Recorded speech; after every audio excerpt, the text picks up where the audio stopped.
السلام علیکم ورحمۃ اللہ وبرکاتہ۔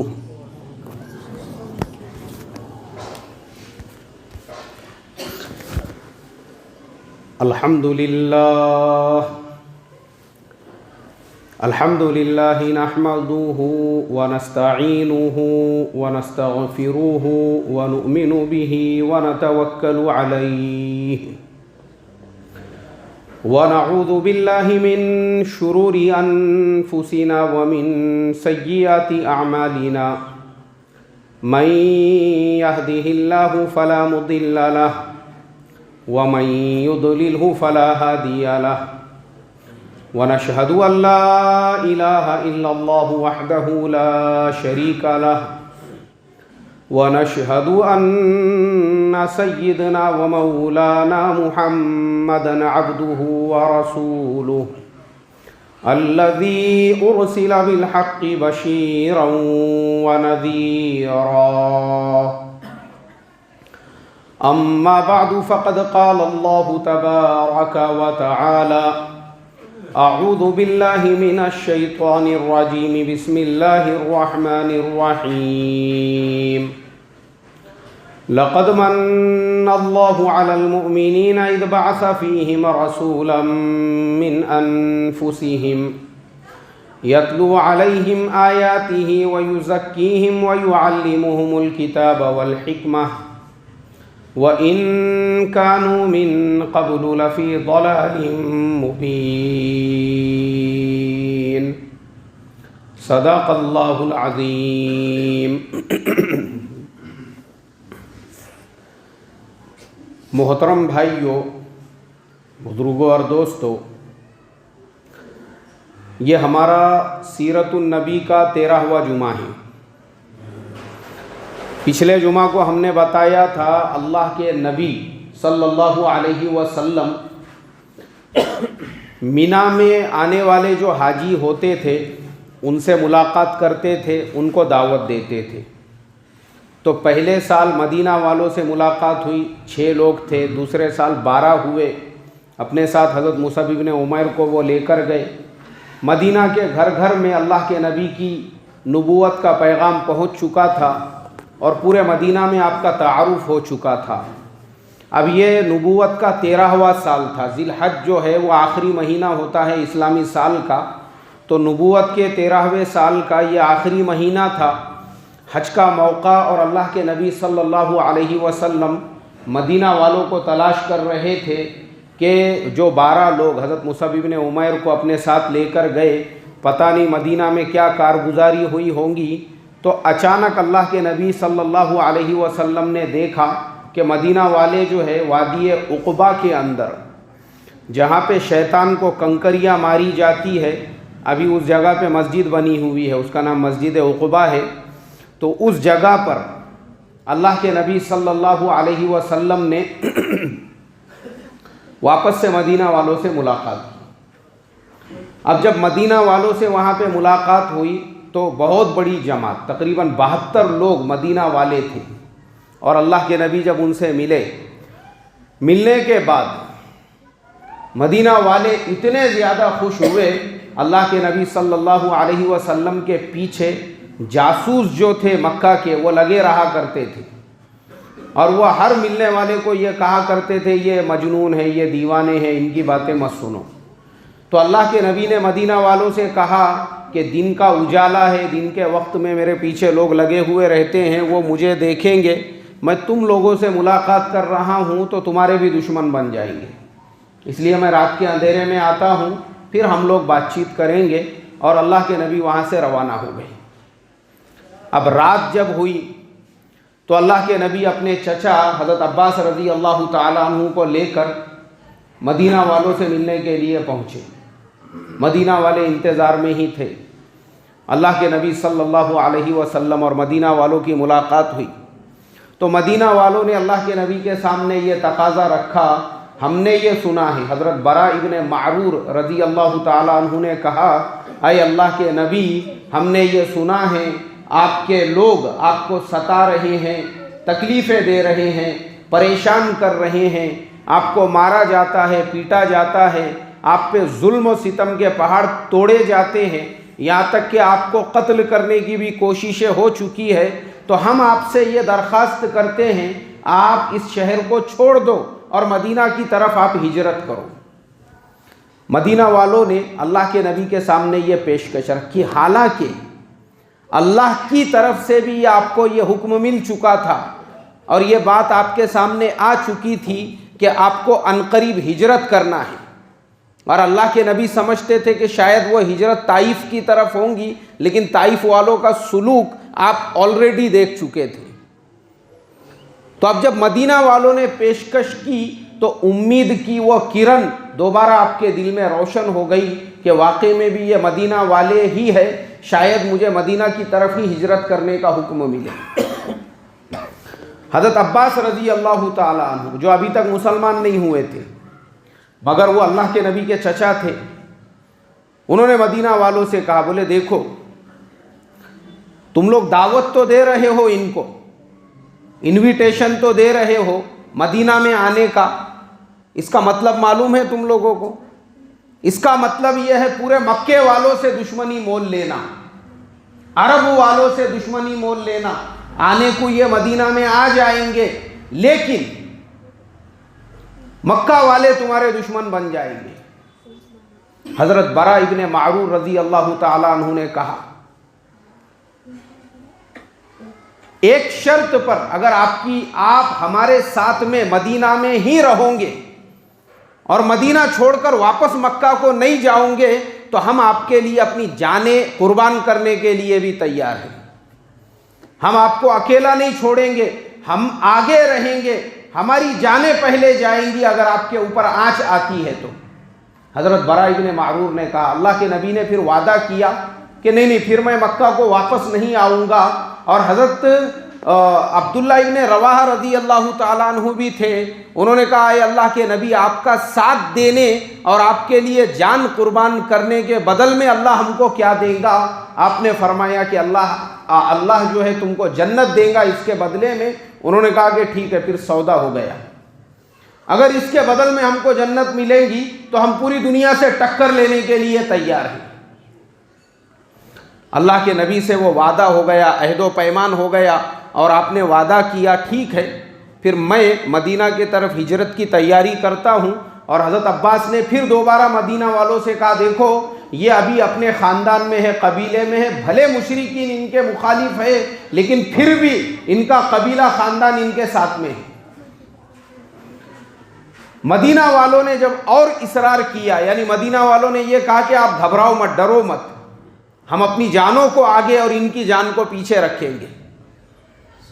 اب اس کے بعد میں شیطان مردود نے جب یہ دیکھا کہ اس طریقے کی بات چیت جو ہے وہ وادی عقبہ میں ہو رہی ہے، تو اس نے مکے والوں کو چلانا اور آواز دینا شروع کیا، اے مکہ والو دیکھو یہاں پہ خفیہ مشورہ ہو رہا ہے۔ اللہ کے نبی اور مدینہ والے جو تھے وہ فوراً اپنے اپنے راستے پہ نکل گئے، اللہ کے نبی بھی وہاں سے روانہ ہو گئے۔ اب اس کے بعد مکہ کے جو حالات تھے، چونکہ اللہ کے نبی طائف سے واپس آ چکے تھے تو طائف میں اللہ کے نبی کے ساتھ جو بدسلوکی کی گئی تو مکہ کے اندر وہ باتیں مشہور ہو چکی تھی۔ اور مکہ والوں نے جب یہ دیکھا کہ طائف سے آنے کے بعد مینا کے اندر جو لوگ خیمے لگا کر دنیا بھر سے بیٹھتے ہیں، اللہ کے نبی ان سے بھی ملاقاتیں کرتے ہیں، ان کو اسلام اور دین کی دعوت دے رہے ہیں، تو ابو جہل نے سارے مکے والوں کو جمع کیا اور ان لوگوں سے یہ کہا، ہم لوگوں نے کوئی ایسا مشورہ کرنا چاہیے یہ محمد ابن عبداللہ کا جو مسئلہ ہے یہ جڑ سے ختم ہو جائے۔ ایک کام ایسا کرتے ہیں کہ جڑ سے وہ مسئلے کو ہی ختم کر دیتے ہیں۔ اس کے لیے ابو جہل نے ایک میٹنگ بلائی، ایک مشورہ کیا، مکہ کے سارے سردار اس کے اندر شریک، ابو جہل، ابو سفیان، عتبہ، ربیعہ، شیبہ، ولید، مغیرہ، امیہ بن خلف، سارے یہ جو مکہ کے بڑے بڑے مشرکین کے سردار تھے، سارے لوگ اس مشورے میں، اس میٹنگ کے اندر۔ اور شیطان جو تھا وہ بھی ایک بزرگ بن کر شیخ نجدی کے نام سے اس مشورے اور میٹنگ میں شامل ہو گیا۔ اب اس کے اندر لوگوں سے رائے مانگی گئی، بولو یہ محمد ابن عبداللہ جو ہے ان کے بارے میں کیا کرنا چاہیے، کیا سلوک کرنا چاہیے ان کے بارے میں۔ کسی نے کہا کہ ایک کام کرتے ہیں، ان کو پہاڑ سے نیچے پھینک دیتے ہیں۔ لوگوں نے کہا ارے نہیں، ایسا اگر کریں گے تو بنو ہاشم اور بنو قریش جو ان کے خاندان کے لوگ ہیں وہ دشمن بن جائیں گے، پھر کیا کیا جائے۔ الگ الگ لوگ اپنے اپنے حساب سے رائے دینے لگے۔ تو ابو جہل نے کہا دیکھو میری رائے یہ ہے، ہر قبیلے سے ایک ایک آدمی کو لیا جائے، طے کیا جائے، اس کے ہاتھ میں ننگی تلواریں ہو۔ محمد ابن عبداللہ تہجد کی نماز کے لیے اپنے گھر سے جب رات کے اندھیرے میں نکلتے ہیں، وہ جیسے ہی نکلے ویسے ہی ان کے اوپر ایک ساتھ میں سب لوگ تلوار سے حملہ بول دیں گے، ان کو اسی وقت میں قتل کر دیں گے، اور ان کا جو خون ہے وہ سارے قبیلوں میں تقسیم ہو جائے گا۔ یعنی ان کا جو قتل ہے تو ان کا جو قبیلہ ہے بنو ہاشم، وہ ہر قبیلے والوں سے بدلہ نہیں لے سکتا ہے، سارے مکے والوں سے دشمنی مول نہیں لے سکتا ہے، اس لیے ایسا کیا جائے۔ تو شیطان جو بوڑھے کی شکل میں اس مشورے کے اندر شریک تھا، اس نے کھڑے رہ کر ابو جہل کو اپنی گود میں اٹھا لیا، ابو جہل کے سر پہ ہاتھ رکھا۔ اس نے کہا کہ میں یہ جتنے بھی دنیا میں فتنے ہوتے ہیں، فساد ہوتے ہیں، قتل و غارت گری ہوتی ہے، وہ سب میری وجہ سے ہوتی ہے۔ میں شیطان ہوں، لیکن جو بات میرے دماغ میں نہیں آئی وہ تیرے دماغ میں آئی، اس کا مطلب تو میرا بھی باپ ہے۔ کس سے کہا؟ شیطان نے یہ ابو جہل سے کہا۔ شاباش شاباش بولے یار، تو سالا اپنا بھی باپ نکلا بولے، کہ جو بات شیطان کے دماغ میں نہیں آئی، کس کے دماغ میں آئی وہ بات؟ ابو جہل کے دماغ میں وہ بات آئی کہ سارے قبیلے والے، اب ادھر جو ہے مکے والوں کا یہ مشورہ چل رہا ہے اور دوسری طرف اللہ کے نبی کو وحی آ گئی، آپ کو مدینے کی طرف ہجرت کرنا ہے۔ اللہ کے نبی صلی اللہ علیہ وسلم دوپہر کے وقت میں، دوپہر کا وقت، حضرت ابو بکر صدیق رضی اللہ تعالیٰ عنہ کے مکان پر پہنچے، گھر پہ پہنچے۔ مکان پہ پہنچنے کے بعد حضرت ابو بکر آرام فرما رہے تھے۔ دروازہ اللہ کے نبی نے کھٹکھٹایا، حضرت ابو بکر دوڑتے ہوئے آئے، دروازہ کھولا، اللہ کے نبی اندر تشریف لے گئے۔ فرمایا کہ ابو بکر، اللہ کی طرف سے ہجرت کا حکم آ چکا ہے۔ بولے اللہ کے نبی ہجرت کا حکم آ چکا ہے؟ آپ نے فرمایا کہ ہاں ہجرت کا حکم آ چکا ہے۔ تو پوچھا اے اللہ کے نبی آپ کا رفیق سفر کون ہوگا؟ اللہ کے نبی نے فرمایا وہ تم ہوں گے۔ حضرت ابو بکر صدیق رضی اللہ تعالیٰ عنہ کی آنکھوں سے آنسو جاری ہو گئے، آنکھوں سے آنسو جاری ہو گئے ان کے۔ اللہ کے نبی نے فرمایا ابو بکر رفیق سفر تم ہوں گے۔ انہوں نے کہا اے اللہ کے نبی 2 اونٹنیاں کئی دنوں سے میں نے اسی لیے پال کر رکھی تھی، ان کو کھلا پلا کے اچھا کیا تھا تاکہ جب بھی ہجرت کا موقع ہو وہ 2 اونٹنیاں ہمارے کام آ سکیں۔ اللہ کے نبی نے فرمایا کہ ابو بکر تمہاری جو اونٹنی ہے وہ ٹھیک ہے تم لے لو، لیکن جو اونٹنی تم نے میرے لیے رکھی ہے میں اس کو پیسوں سے خریدوں گا اور اس کے بعد میں استعمال کروں گا۔ انہوں نے کہا اے اللہ کے نبی وہ آپ کی خدمت میں ہدیہ ہے۔ آپ نے فرمایا کہ نہیں، میں اس کی قیمت طے کر کے قیمت دوں گا۔ اللہ کے نبی نے اس اونٹنی کو خریدا۔ کیا کیا بھائی؟ خریدا اللہ کے نبی نے، اور خریدنے کے بعد میں اللہ کے نبی صلی اللہ علیہ وسلم نے اس اونٹنی کو استعمال کیا۔ وہ واقعہ آگے آئے گا۔ تو اسلام کے اندر اصل میں آپ کو یہ باتیں اس لیے بتا رہا ہوں، مسلمانوں کو بھی یہ چھوٹی چھوٹی باتیں معلوم ہونا چاہیے کہ کسی سے اگر ہم دکان پہ کوئی سامان لینے جا رہے ہیں، وہ آدمی اگر آپ کو فری میں کوئی سامان دے کر یہ کہے لے لو یہ میری طرف سے آپ کو ہدیہ ہے، وہ ہدیہ نہیں ہے۔ ہدیہ کسے کہتے ہیں کہ آپ کے گھر پہ اگر کوئی لا کر دے، آپ کی دکان اگر آپ کو آپ کے گھر پہ کوئی لا کر دے تو وہ آپ کے لیے کیا ہے بھائی؟ ہدیہ ہے۔ بیچ میں ایک واقعہ میں آپ کو بول کے پھر آگے کی بات شروع کرتا ہوں۔ ایک مرتبہ میں اپنے کچھ شاگردوں کے ساتھ میں ایک سفر پہ تھا، تو ہم لوگ ایک ہوٹل میں گئے ناشتہ کرنے کے لیے، بھجیے جلیبی پوہے کھائے ہم لوگوں نے وہاں پہ۔ اور وہ کھانے کے بعد جب نکلنے لگے تو کاؤنٹر پہ جو صاحب تھے انہوں نے کہا حضرت میں تو آپ کا بیان سنتا ہوں، میں تو اصلاح معاشرہ کا ممبر ہوں، میں تو آپ کا بہت بڑا فین ہوں، اور میں تو بس آپ میری ہوٹل میں آئے میں پیسے کیسے لے سکتا ہوں؟ نہیں مجھے آپ کے پیسے نہیں چاہیے۔ میں نے کہا بھائی ہم آپ کی ہوٹل میں جو آئے ہیں ہم خود چل کر آئے ہیں، آپ ہم کو بھجیے کھلانا چاہتے ہیں، جلیبی کھلانا چاہتے ہیں، پوہے کھلانا چاہتے ہیں، تو آپ ہماری مسجد میں اس کے بڑے بڑے پیکٹ بنا کے لے کر آؤ، ہم انکار نہیں کریں گے، بالکل آپ کے ہدیے کو کیا کریں گے بھائی؟ قبول کریں گے، اس لیے کہ تم ہم کو مسجد میں لا کر دے رہے ہو۔ لیکن اب ہم جو آپ کی ہوٹل میں آئے ہیں تو ہم خود مسافر ہیں اور ہم خود چل کر آئے ہیں، تو اس طریقے سے آپ کا ہمارے سے پیسے نہیں لینا یہ ہمارے لیے صحیح نہیں ہے۔ تو میں نے زبردستی دیا ان کو، دینے کے بعد میں ہم لوگ نکل گئے وہاں سے۔ پھر ہم لوگ رکشے میں بیٹھے تو ایک شاگرد نے میرے، اس نے کہا بولے یار وہ بیچارہ اتنی منت سماجت کر رہا تھا، اتنی خوشامد کر رہا تھا کہ پیسے دینے کی ضرورت نہیں ہے، پھر بھی تم نے زبردستی اس کے جیب میں پیسے ڈال کے آ گئے۔ میں بولا کیسا ہے؟ وہ مخلص آدمی ہے، وہ بیچارہ اخلاص والا ہے، اور واقعی میں بھی اس کی جو محبت بھی ہے وہ اخلاص والی ہے، لیکن وہ اکیلا وہ ہوٹل کا مالک نہیں ہے، اس کے ساتھ میں اس کے جو بھائی لوگ ہیں نا، کوئی کپ بشی دھو رہا تھا، کوئی ٹیبل پہ کپڑا مار رہا تھا، وہ بھی اس کے ساتھ میں کیا ہے؟ اس کے پارٹنر ہیں۔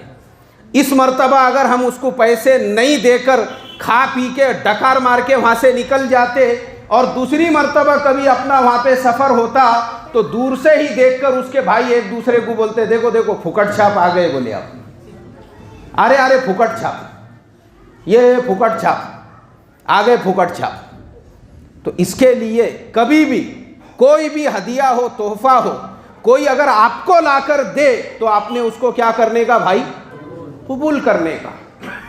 اور یہ بھی سنت ہے، ایک بات یاد رکھو، اگر نہیں قبول کرو گے، اس میں بھی بہت سارے لوگ جو ہے نا بہت زیادہ استغنا دکھاتے ہیں، اگر آپ کسی کو لے جا کر بھی دے رہے اس ٹائم پہ بھی لینے میں بھی بہت ساری استغنا دکھاتے ہیں، نہیں میں قبول نہیں کرتا ہوں۔ اللہ کے نبی نے فرمایا کسی نے اگر تمہارے گھر پر لا کر یا تم کو لا کر کوئی ہدیہ دیا، تحفہ دیا، جس کا وہم و گمان بھی تمہارے دل میں نہیں تھا، اس کو اللہ کی طرف سے سمجھ کر فوراً قبول کرنا چاہیے۔ اگر تم اس کا انکار کرو گے تو یاد رکھو اس کے بعد تم چاہو گے بھی تو اللہ تم کو نہیں دے گا، تو اس میں زیادہ استغنا بھی نہیں دکھانا چاہیے۔ بہرحال اللہ کے نبی نے حضرت ابوبکر صدیق رضی اللہ تعالیٰ عنہ کی اونٹنی کی پہلے کیا طے کی؟ قیمت طے کی، اور فرمایا کہ میں اس کو خریدوں گا۔ اس اونٹنی کا نام تھا قصوہ۔ کیا نام تھا اس اونٹنی کا؟ قصوہ نام تھا، اور قرآن میں بھی اس کا نام اللہ نے بیان کیا ہے۔ اللہ کے نبی کے جانوروں میں سے آپ کے خچر کا نام دلدل تھا، تو یہ قصوہ جو آپ کی اونٹنی ہے اس کا تذکرہ بھی قرآن کے اندر آیا ہے۔ دوپہر کے وقت میں اب حضرت ابوبکر صدیق رضی اللہ تعالیٰ عنہ نے بھی پوری تیاری کی۔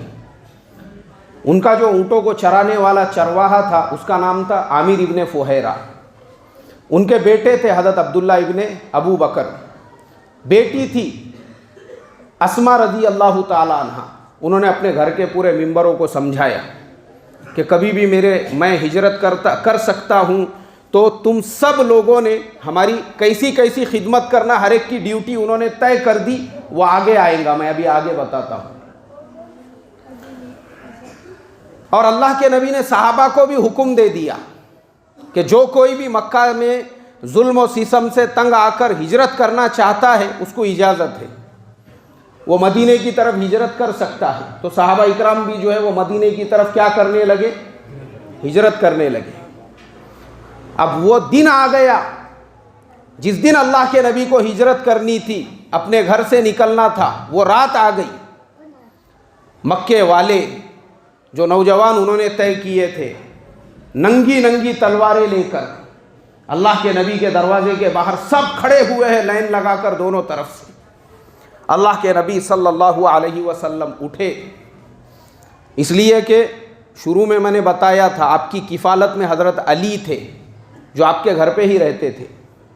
آپ نے حضرت علی کو اٹھایا اور اٹھانے کے بعد آپ کے پاس میں مکے والوں کی جو امانتیں ہوتی تھیں آپ نے حضرت علی کو دکھایا اور بتایا، دیکھو یہ سونے کے 10 سکے ہیں، یہ فلانے کے، یہ چاندی کے اتنے درہم ہیں، یہ فلانے کے، یہ فلانی چیز ہے فلانے کی۔ کیونکہ وہ جو زمانہ تھا اس زمانے میں بینک نہیں ہوتے تھے، تو وہ زمانے میں گاؤں کے اندر جو ساہوکار ہوتا تھا لوگ اپنے گھر کے سونے چاندی ساری چیزیں پیسے وغیرہ لا کر اسی کے پاس میں رکھتے تھے کہ بھائی تم اس کو سنبھالو بول کر۔ تو اس بات سے یہ پتہ چلتا ہے کہ مکہ والوں کی اتنی مخالفت کے باوجود بھی اللہ کے نبی کی جو امانت داری تھی اور صداقت تھی اس کے اوپر لوگوں کو اتنا یقین تھا کہ آپ کے پاس میں اپنے گھر کے سونے چاندی اور امانتوں کو لا کے کیا کرتے تھے بھائی؟ رکھا کرتے تھے، امانتیں وغیرہ لا کر۔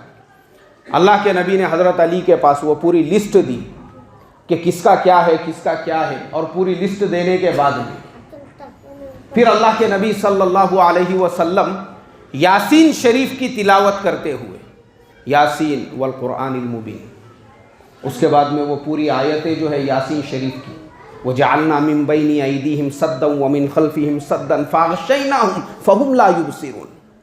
اللہ فرماتے ہم نے ان کی آنکھوں پر پردہ ڈال دیا، ان کے دائیں ان کے بائیں ان کے چاروں طرف ہم نے پردہ ڈال دیا، اور ایسا پردہ ڈال دیا ان کو ایسا ڈھانپ لیا، فَأَغْشَيْنَاهُمْ فَهُمْ لَا يُبْصِرُونَ، تو ان کی آنکھیں ہوتے ہوئے بھی اللہ کے نبی ان کے سامنے سے نکل رہے ہیں اور ان کو کیا نہیں ہو رہا ہے بھائی؟ نظر نہیں آ رہا ہے۔ قرآن میں بیان فرمایا، اور پھر آگے اللہ نے فرمایا وَإِذْ يَمْكُرُ بِكَ الَّذِينَ كَفَرُوا لِيُثْبِتُوكَ أَوْ يَقْتُلُوكَ أَوْ يُخْرِجُوكَ وَيَمْكُرُونَ وَيَمْكُرُ اللَّهُ وَاللَّهُ خَيْرُ الْمَاكِرِينَ۔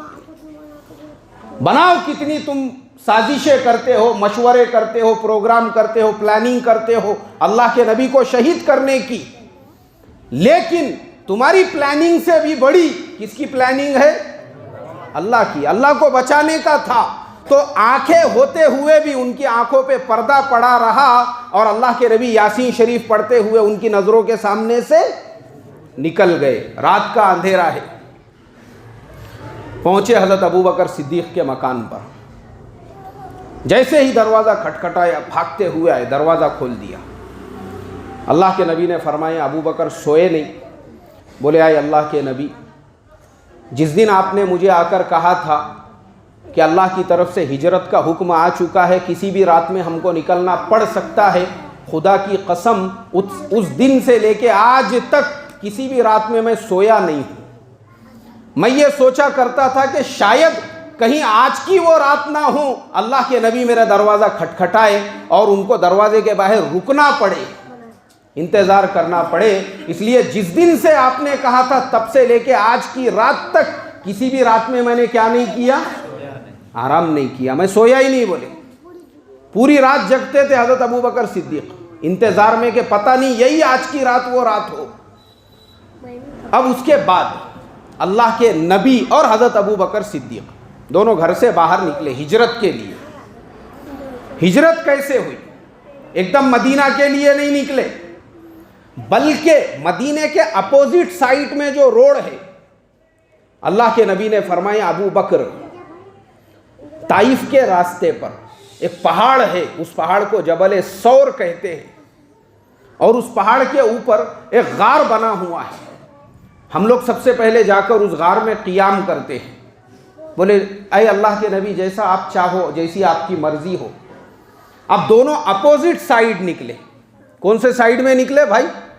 ابھی بھی آج کی تاریخ میں بھی وہ جو جبل ثور ہے وہ طائف کے روڈ پر ہی ہے. ابھی آج کی تاریخ میں بھی جو روڈ جو ہائی وے طائف کی طرف جاتا اسی روڈ پر کیا ہے؟ جبل ثور بنا ہوا ہے. بالکل مدینہ کے اپوزٹ سائیڈ میں ہے وہ. اللہ کے نبی اور حضرت ابوبکر صدیق پہنچے. اب وہاں پہنچنے کے بعد وہ جو راستہ ہے میرے محترم بزرگوں دوستو 5413 فٹ کی اونچائی ہے زمین سے لے کر وہاں تک. کتنے فٹ کی اونچائی ہے؟ 5413 فٹ کی اونچائی ہے. 5413 فٹ. سوچو زمین سے لے کے غار ثور تک. اور اتنا خطرناک وہ راستہ ہے آپ سوچ نہیں سکتے. میں آپ کو 2020 کی بات بتا رہا ہوں اور یہ واقعہ اللہ کے نبی کا آج سے کتنے سال پہلے کا ہے؟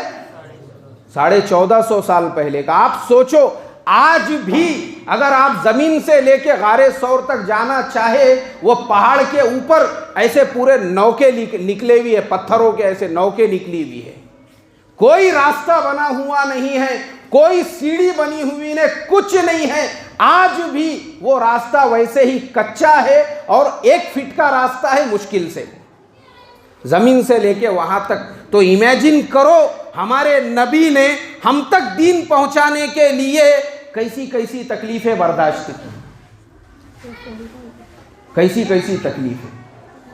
میں گیا ہوں وہاں پہ, میں نے ظہر کی نماز پڑھایا تھا, میں نے خود پڑھایا تھا الحمدللہ, اور تقریباً وہاں پہ آدھا دن میں رکا تھا جو غار ثور ہے جہاں پر.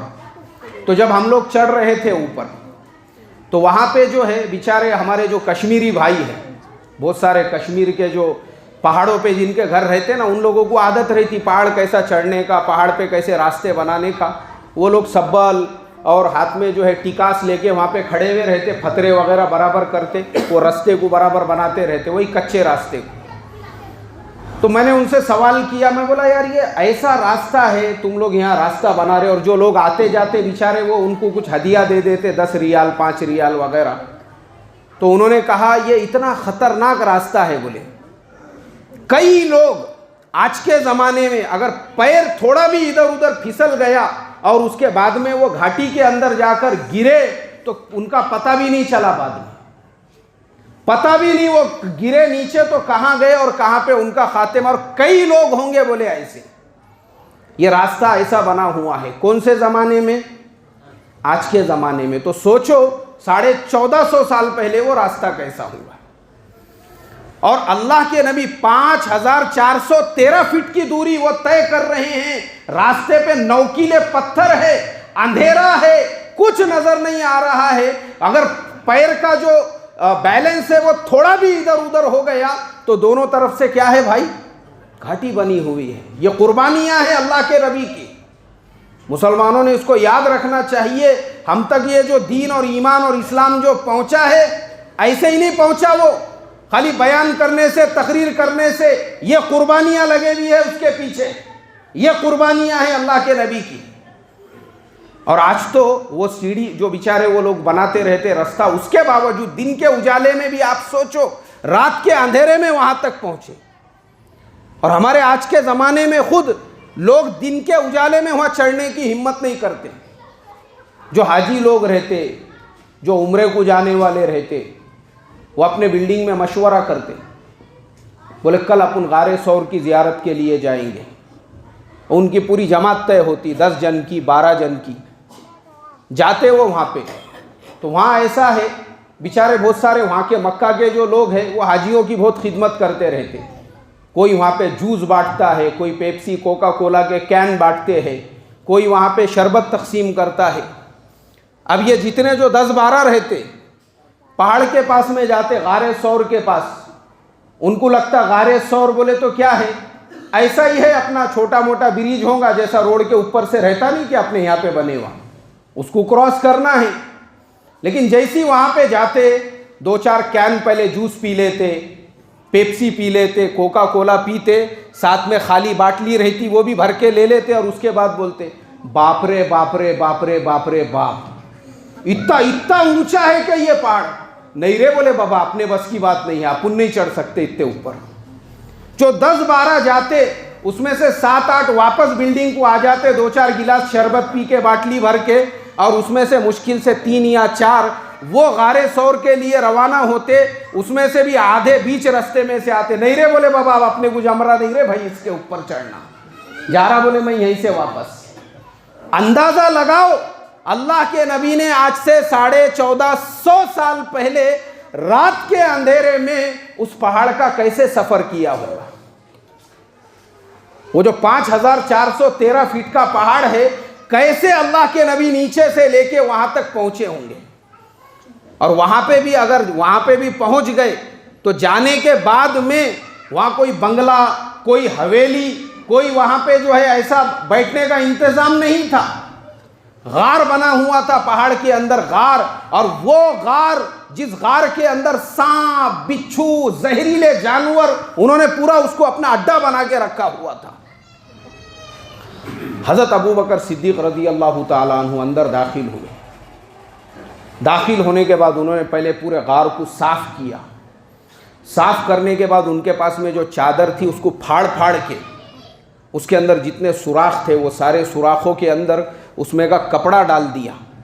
اور غار کو صاف کرنے کے بعد پھر اللہ کے نبی صلی اللہ علیہ وسلم بھی اندر تشریف لے گئے, اس لیے کہ آپ جب تک باہر رکھوالی کرتے رکے تھے. اندر تشریف لے گئے تو ایک جو سوراخ ہے وہ سوراخ باقی رہ گیا تھا. حضرت ابوبکر صدیق نے ایسا ٹیکا لے کر پیر لمبا کر کے وہ سوراخ کے اوپر اپنا انگوٹا رکھ دیا. اللہ کے نبی اندر تشریف لائے. حضرت ابوبکر بھی سو گئے اور اللہ کے نبی نے بھی ان کے زانوں پر اپنا سر رکھا اور آپ بھی آرام کرنے لگے, کیونکہ دونوں تھکے ہوئے تھے, اتنا لمبا سفر کیا تھا. اب اس سوراخ کے اندر, اس بل کے اندر ایک سانپ وہ باہر نکلنا چاہ رہا ہے, لیکن اس کا راستہ کیا ہو چکا ہے, بند ہو چکا ہے. اس نے حضرت ابوبکر صدیق رضی اللہ تعالیٰ عنہ کے انگوٹے پر ڈنک مار دیا. زہر ان کے جسم میں جیسی پہنچا تو تڑپ گئے, وہ اس کی شدت کو برداشت نہیں کر سکے, فوراً پیر ہٹ گیا اور آنکھوں سے آنسو جاری ہو گئے. جب تک دن نکل چکا تھا اور وہ اللہ کے نبی کے چہرے مبارک کے اوپر گر گئے تو آپ کی بھی آنکھیں بیدار ہو گئی. جب تک وہ سانپ باہر نکل گیا تھا اور دونوں کو دیکھ رہا تھا. اللہ کے نبی نے پوچھا ابو بکر کیا ہوا؟ بولے آئے اللہ کے نبی اس سانپ نے مجھے ڈس دیا ہے اور اس کی وجہ سے زہر پورا جو ہے میرے پیر میں پھیل رہا ہے. اب اللہ کے نبی تو اللہ کے نبی تھے جن کے تھوک میں بھی اللہ نے شفا کو چھپا کے رکھا تھا. تھوک میں بھی کیا تھی بھائی اللہ کے نبی کے؟ شفا تھی, شفا. آپ نے اپنا لعاب دہن نکالا اور اس جو جہاں پہ سانپ نے ڈسا تھا اس جگہ پہ لگا دیا, زہر کا اثر فوراً ختم ہو گیا. وہ سانپ وہیں پہ رکا رہا. حضرت ابوبکر نے پوچھا اے اللہ کے نبی یہ سانپ جاتا کیوں نہیں ہے؟ آپ نے فرمایا ابو بکر یہ سانپ نہیں ہے, یہ جنوں کا سردار ہے. کس کا سردار ہے بھائی؟ یہ جنوں کا سردار ہے یہ. اور اس نے حضرت عیسیٰ علیہ السلام کی زبان سے یہ سنا تھا آخری نبی جب پیدا ہوں گے تو وہ اپنی جو صحرا والی زمین ہے وہاں سے باغوں والی زمین کی طرف ہجرت کریں گے تو درمیان میں ایک پہاڑ کے اوپر جو غار ہوگا اس کے اندر آ کے آرام کریں گے. تو جب اللہ کے نبی مکہ میں آ گئے, ان کو پتہ چل گیا اللہ کے نبی مکہ میں پیدا ہونے والے ہیں, تو اللہ کے نبی نے فرمایا ابو بکر جس وقت سے اس نے سنا تھا کہ اللہ کے آخری نبی اس غار میں آرام کرنے والے ہیں اپنے ہجرت کے موقع پر, تو پچھلے 700 سال سے یہ میرے آنے کا انتظار کرتے بیٹھا ہوا ہے. کتنے سال سے بھائی؟ 700 سال سے اس غار کے اندر یہ انتظار کرتے بیٹھا تھا, اور آج وہ مبارک موقع آیا میرے دیدار کا. تمہارا پیر درمیان میں آ گیا, اس لیے اس کو مجبوراً تم کو کیا کرنا پڑا؟ ڈسنا پڑا. اس کی آنکھیں ٹھنڈی ہو گئی اللہ کے نبی کے دیدار سے. اب بہت سارے واقعات ہیں ایسے. اللہ کے نبی جب راستے سے چلتے تھے, ایک صحابی کہتے ہیں میں اللہ کے نبی کے ساتھ راستے سے چل رہا تھا، میں نے دیکھا جو درخت ہے اچانک سارے درخت جھک گئے، اور درختوں میں سے یہ آواز آنے لگی، السلام علیکہ یا رسول اللہ۔